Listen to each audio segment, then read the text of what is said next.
Em questão de poucas horas, uma conspiração secreta, um gesto de devoção impressionante e uma traição muito pessoal vão selar um dos destinos mais conhecidos da história. Hoje, a gente vai acompanhar, passo a passo, as horas finais de Jesus, assim como são contadas em Mateus capítulo 26. Vamos usar o próprio texto para montar essa contagem regressiva tão dramática. Bora lá? Olha só, o capítulo já começa sem mistério nenhum, com uma certeza chocante, dita pelo próprio Jesus. Ele não está ali, sendo uma vítima passiva das circunstâncias. Ele sabe exatamente o que está para acontecer e quando. Essa declaração, logo de cara, de que faltam 2 dias, já liga um cronômetro, cria uma tensão que vai ficar no ar em cada conversa, em cada momento que se segue. E aí que a contagem regressiva começa para valer e 2 mundos completamente diferentes batem de frente.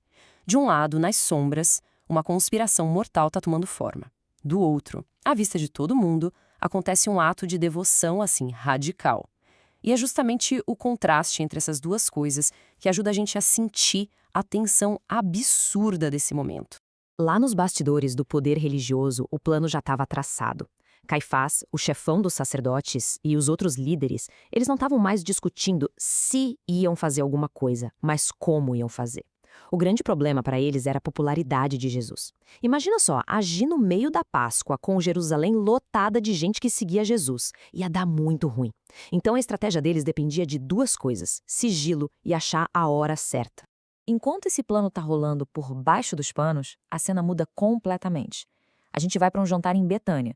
E lá, um gesto totalmente espontâneo e bem chocante, uma mulher quebra um frasco de perfume. Um perfume que valia uma fortuna, o salário de um ano inteiro, e derrama na cabeça de Jesus. Para os discípulos, a reação foi imediata.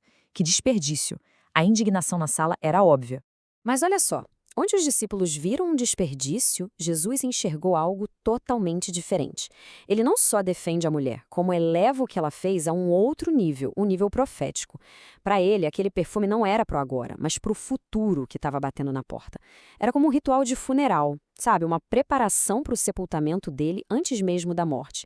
E ele ainda faz uma promessa incrível. A história dela, esse gesto, seria contada para sempre. E aí, a narrativa nos joga num dos contrastes mais brutais que se pode imaginar. De um lado, um perfume de valor incalculável derramado num ato de amor puro. Do outro, um preço fixo por uma vida, 30 moedas de prata. É por essa mirreca que Judas Iscariotes, um dos 12, um cara do círculo íntimo, topa entregar Jesus. O valor de uma vida sendo negociado em segredo enquanto o cheiro da devoção ainda estava no ar. Agora a gente chega num dos momentos mais famosos, mais icônicos do capítulo, a ceia da Páscoa. E olha, essa não é uma refeição qualquer. É uma noite de despedida, de revelações bombásticas e da criação de um ritual que ia ecoar por milênios. Para a gente entender de verdade o que acontece aqui, a gente precisa sacar o contexto. A Páscoa não era só um feriado. Era a principal celebração da identidade judaica. Comemorava a libertação da escravidão lá no Egito. É nesse palco, carregado com séculos de simbolismo sobre sacrifício e salvação, que Jesus vai ressignificar tudo. E, no meio da ceia, o clima muda. Jesus simplesmente solta uma bomba na mesa. Um de vocês vai me trair. Aquele clima de amizade vira choque, paranoia. Um por um, eles começam a perguntar: sou eu? Mas o momento mais arrepiante é quando o próprio Judas, o traidor, tem a cara de pau de perguntar. A resposta de Jesus é quieta, quase um segredo entre os dois, mas que sela o destino. É você que está dizendo. E então, Jesus pega os elementos mais simples daquela mesa e transforma em algo eterno. O pão, que era o sustento, vira o corpo dele que vai ser partido. O vinho, que era a alegria, vira o sangue dele, o selo de uma nova aliança, derramado para o perdão dos pecados. Ele não está só comemorando a Páscoa. Ele está se declarando o ponto final dela. Ele é o novo cordeiro. Depois da ceia, eles vão para o Getsemane. E a atmosfera muda de novo, de uma solenidade para uma angústia profunda que dá quase para tocar.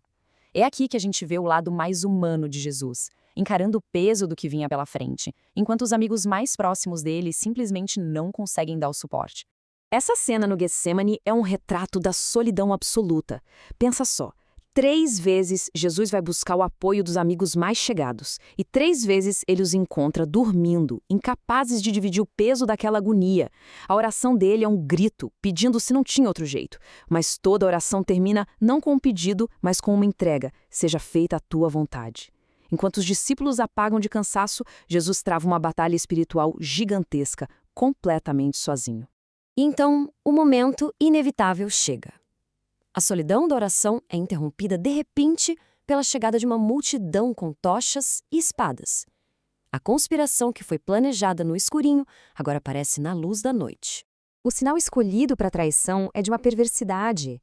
Não é um dedo apontado, é um beijo. O gesto universal de afeto e confiança, usado como uma arma. A resposta de Jesus não é de raiva, mas de uma tristeza profunda, resignada. Amigo, faça o que veio fazer. Ele não resiste. Ele permite que a traição se complete. Por um segundo, a violência até ameaça começar. Um discípulo tenta lutar, mas Jesus corta o mal pela raiz. E então, o colapso é total. O texto é brutalmente claro. Todos os discípulos o abandonaram e fugiram. Aquelas promessas de lealdade feitas poucas horas antes na mesa simplesmente se desmancharam no medo. A profecia se cumpriu ao pé da letra. Agora, a gente entra na fase final do capítulo. Jesus é levado para um julgamento totalmente de fachada no meio da noite, enquanto, do lado de fora, seu principal discípulo, Pedro, enfrenta seu próprio teste de lealdade e falha de um jeito espetacular. Jesus é jogado no meio de um julgamento ilegal feito às pressas. O resultado já estava decidido, eles só precisavam de uma desculpa. As testemunhas falsas se contradizem, é uma bagunça. E Jesus fica em silêncio, se recusando a participar daquela farsa. O jogo só vira quando o sumo sacerdote o coloca contra a parede e a própria resposta de Jesus, afirmando quem ele era, que eles usam como a tal blasfêmia que precisavam. A armadilha se fecha. E enquanto Jesus encara os acusadores lá dentro, Pedro, seu discípulo mais esquentado, está enfrentando o próprio julgamento no pátio. O contraste entre a promessa dele, eu morro com você, e a realidade dele, apavorado, é de cortar o coração. 3 vezes, pessoas diferentes o identificam, e 3 vezes ele nega. A cada negação, o desespero dele aumenta, até que ele começa a praguejar e a jurar que nem conhece o homem. O medo o dominou por completo. E então, um som corta o ar da madrugada. O canto de um galo. Não é só um som, é um alarme, uma profecia se cumprindo. Naquele instante, a previsão de Jesus volta com tudo na mente de Pedro. A memória, a vergonha, tudo desaba sobre ele de uma vez só. O tamanho da sua falha o quebra e ele sai dali, não para fugir, mas para chorar de um jeito amargo, arrependido. E é assim que o capítulo 26 termina, não com a cruz, mas com a condenação de Jesus e o colapso total do seu amigo mais próximo. Uma noite de devoção extrema e traição amarga, de promessas quebradas e de submissão silenciosa. O que nos faz pensar? Quando a pressão é máxima, o que realmente define uma pessoa? São as palavras, as boas intenções ou são as nossas ações na hora da verdade?